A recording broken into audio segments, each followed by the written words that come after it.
และในโอกาสที่เคลื่อนไหวเยี่ยมยามช่วยเหลือพ่อแม่ประชาชนและเฮ็ดเวียกอยู่แขวงจำปาสักท่านสอนไซศรีพันดอนนายกรัฐมนตรีก็ได้เข้าร่วมเปิดพิธีแข่งขันสวงเรือประเพณีประจำปีพศ 2568 คศ 2025ที่นครปากเซตืมเอง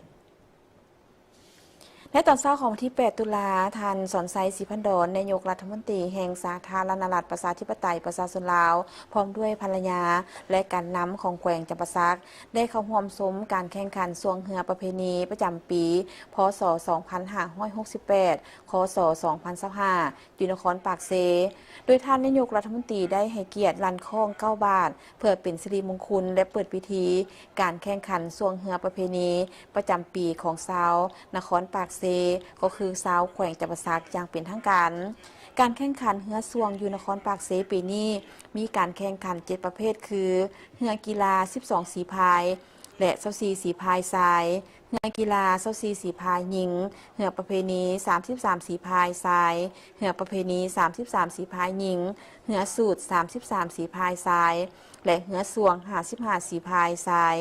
ซึ่งเป็นเหือสวงจากบรรดาบ้านบรรดาเมืองสำนักงานแผนกการบรรดาหัวเนินธุรกิจภายในแขวงจำปาสักและต่างแขวงเข้าร่วม73ลำโอกาสนี้ทานนายกรัฐมนตรีสอนไซศรีพันดอนพร้อมด้วยภรรยาและการนำของแขวงจำปาสักได้เที่ยวชมงานวางแสดงสินค้าและผลิตภัณฑ์โอดอปภายในแขวงจำปาสักที่จัดขึ้นเคียงคู่กับงานบุญประวรณาออกพรรษาสวงเหือประเพณีประจำปีพศ 2568 ที่นครปากเซ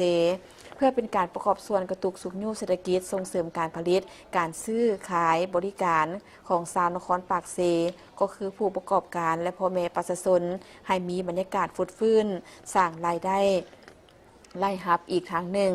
ซึ่งองค์การปกครองแขวงจำปาสักและนครปากเซได้จัดงานตลาดนัดค้าขายและจำหน่ายสินค้าในขอบเขตพื้นที่การจัดงานสถานที่แคมป์เซ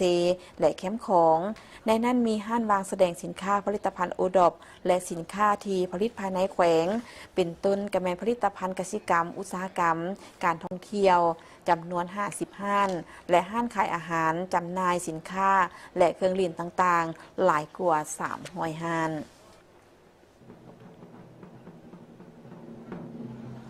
มีออกมาได้อยู่ตามมาติดตามมาแบบบอกรังกับพี่น้องทั้งบ้าน